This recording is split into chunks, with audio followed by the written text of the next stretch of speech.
Naime, radi se o noći vještica.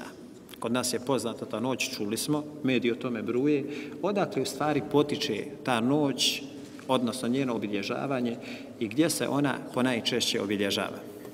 Ona je kod nas ove godine, odnosno njen datum je ove godine već prošao, ali posljedice te noći znaju ostati cijelog života.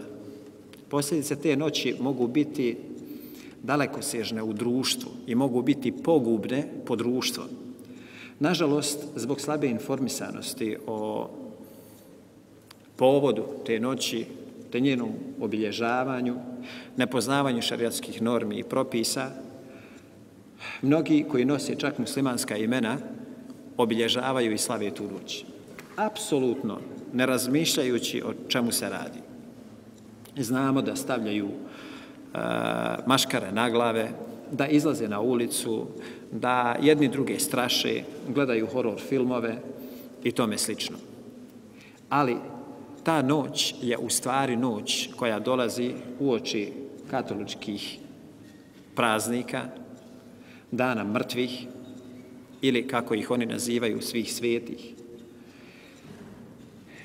I prave obilježavaju tu noć, ali to nije noć koja je vezana ni za katoličanstvo, nego je to paganski običaj. Zato što ljudi vjeruju da umrle osobe se u toku samo jedne noći u toku godine vraća im se duša u njihova tijela i dolaze posjećivati svoje kuće gdje su boravili.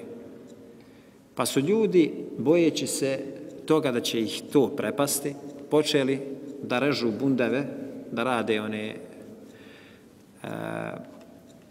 da bundeve režu, da ostavljaju svijeće unutra kako bi plašili te duše i zaštitili svoje kuće.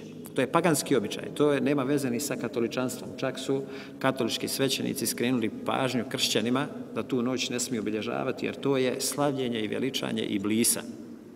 To se kosi čak sa njihovom vjerom, a da ne govorimo o našoj vjeri.